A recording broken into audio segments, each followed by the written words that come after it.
देखा हुआ सपना सपना ही रह जाता है जब तक व्यक्ति पसीना नहीं बहाता है। इस विचार के साथ मैं Archana Aryani, the Bihar teachers history makers मेरा मोबाइल मेरी शिक्षा मिशन के इस मंच पर आप सबका हार्दिक अभिनंदन करती हूँ, स्वागत करती हूँ। साथ ही इस मंच से जुड़े सभी साथी शिक्षकों का सम्मान करती हूँ। मैं फिर से अपने क्लास में उपस्थित हूँ। पिछले वीडियो में हमने नियंत्रण और समन्वय चैप्टर से कुछ लघुत्तरीय प्रश्नों पर चर्चा की थी। आइए उसी क्रम को आगे बढ़ाते हैं और अपने अगले प्रश्न की ओर जाते हैं। हमारा अगला प्रश्न है, पिट्यूटरी ग्रंथि को मास्टर ग्रंथि क्यों कहते हैं? पिट्यूटरी ग्रंथि हमारे शरीर की सबसे महत्वपूर्ण ग्रंथि होती है। यह अन्य ग्रंथियों के कार्यों का नियंत्रण करती है। पिट्यूटरी ग्रंथि से निकलने वाले जो हार्मोन्स होते हैं वह अन्य सभी ग्रंथियों के कार्यों का नियंत्रण करते हैं। इसीलिए पिट्यूटरी ग्रंथि को मास्टर ग्रंथि कहा जाता है। अब नेक्स्ट क्वेश्चन है, थायरॉक्सिन हार्मोन का क्या महत्व है? तो थायरॉक्सिन हार्मोन का स्राव थायराइड के द्वारा, थायराइड ग्रंथि जो हमारे ट्रैकिया के अगल बगल उपस्थित होती है, इसके द्वारा होता है। थायरॉक्सिन हार्मोन हमारे शरीर में कार्बोहाइड्रेट, प्रोटीन, वसा इत्यादि के उपापचय का नियंत्रण करता है, समन्वय करता है। साथ ही यह हमारे शरीर के सामान्य वृद्धि को कंट्रोल करता है, नियंत्रित करता है, जैसे हड्डियों की वृद्धि को, बालों की वृद्धि को। इसके साथ साथ हमारे शारीरिक विकास को भी यह नियंत्रित करता है। अब हमारा नेक्स्ट क्वेश्चन है, एड्रिनल कॉर्टेक्स से कौन कौन से हार्मोन स्रावित होते हैं? तो एड्रिनल कॉर्टेक्स से दो प्रकार के हार्मोन स्रावित होते हैं। पहला है ग्लूकोकॉर्टिकॉइड्स और दूसरा मिनरलोकॉर्टिकॉइड्स। नेक्स्ट क्वेश्चन है, एड्रिनल मेडुला से किस किस हार्मोन का स्राव होता है? एड्रिनल मेडुला दो प्रकार के हार्मोन का स्राव करती है।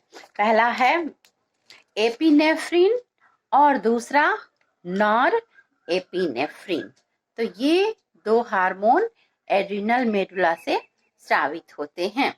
अब नेक्स्ट क्वेश्चन है, अग्न्याशय की लैंगर-हैंस दीपिकाओं का क्या महत्व है?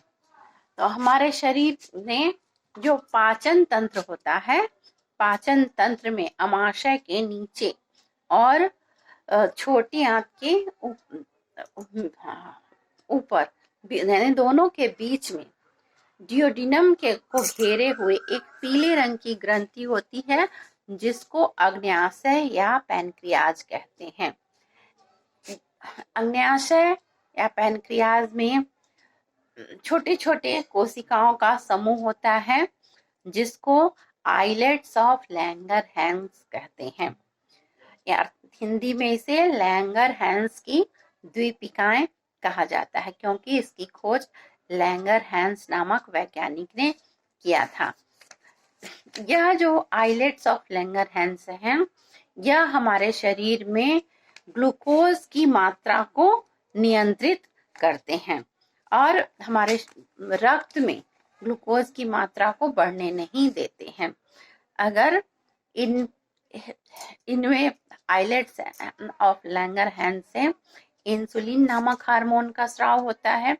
अगर इंसुलिन की मात्रा इससे कम हो जाती है, अगर इंसुलिन का स्राव कम हो जाता है, उस स्थिति में ग्लूकोज का पाचन सही ढंग से नहीं होता है और हमारे रक्त में शुगर की मात्रा, शर्करा की मात्रा या कार्बोहाइड्रेट की मात्रा बढ़ जाती है, जिसके कारण हमें डायबिटीज या मधुमेह नामक रोग हो जाता है। और तब उस स्थिति में हमें कुछ परहेज करने पड़ते हैं अपने खान पान में, और कभी कभी हमें बाहर से इंसुलिन के इंजेक्शन भी लेने पड़ते हैं।